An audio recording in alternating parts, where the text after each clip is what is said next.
एक गांव में एक अमीर लड़का रहता था। उसे एक गरीब परिवार की लड़की से प्यार हो गया। लड़की सुंदर होने के साथ साथ काफी समझदार थी। एक दिन जब लड़के ने उस लड़की को बताया कि वह उससे प्यार करता है और उससे शादी करना चाहता है, तो लड़की ने बहुत कुछ सोचने के बाद उस लड़के के साथ शादी करने से इनकार कर दिया, क्योंकि वह गरीब परिवार से रिश्ता रखती थी। लेकिन कुछ समय बाद जब ये बात उस लड़के को पता चली, तो उसने लड़की के माता पिता से बात की और उस लड़की को समझाया। काफी समझाने के बाद वह लड़की मान गई और दोनों की शादी हो गई। शादी के बाद लड़का उसे बहुत प्यार करता था। दोनों का दाम्पत्य जीवन काफी अच्छा चल रहा था। लेकिन कुछ महीनों बाद लड़की को चर्मरोग हो गया, जिसके कारण उसकी खूबसूरती ढलने लगी। अब लड़की को यह डर भी सताने लगा कि उसकी खूबसूरती ढलने के कारण कहीं उसका पति उसे छोड़ न दे। लड़की उस चर्म रोग को ठीक करने का हर संभव प्रयास कर रही थी।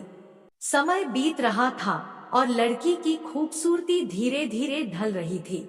एक दिन वह लड़का किसी काम से दूसरे शहर गया। लड़का जब वहां से वापस आ रहा था, तो उसका रास्ते में एक सड़क दुर्घटना में एक्सीडेंट हो गया।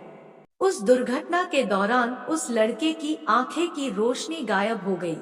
इस दुर्घटना के कुछ समय के बाद उनका जीवन फिर से सामान्य और सुखी बीतने लगा। वह लड़की चर्मरोग की वजह से दिन प्रतिदिन कमजोर और बदसूरत होती गई।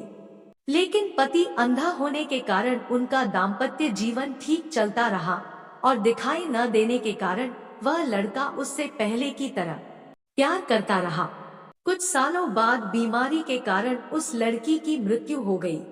पत्नी की मृत्यु होने के बाद वह लड़का अंदर से बहुत दुखी हो गया और वह शहर छोड़कर जाने लगा।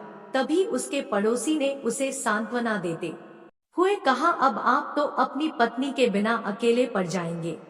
वह आपका काफी ख्याल रखती थी। अब आपका जीवन अंधकार में कैसे व्यतीत होगा। तब उस लड़के ने अपने पड़ोसी की ओर देखा और गहरी सांस लेते हुए कहा, मैं कभी अंधा था ही नहीं, लेकिन मैं यह सोचकर अंधे होने का नाटक करता रहा कि कहीं मेरी पत्नी को उसकी बीमारी और बदसूरती के कारण यह ना लगे कि मैं उससे प्यार नहीं करता हूँ। इसीलिए मैं इतने सालों तक बिना कुछ कहे हुए अपनी पत्नी की खुशी के लिए अंधा बना रहा। यह बात सुनकर पड़ोसी की आंखों से आंसू छलक आए और वह लड़का वहां से उठकर चला गया। अगर आप जीवन भर खुश रहना चाहते हैं, तो आप लोगों की कमियों की तरफ ही नहीं, उनकी खूबियों की तरफ भी गौर करिए। आपका जीवन आसान हो जाएगा।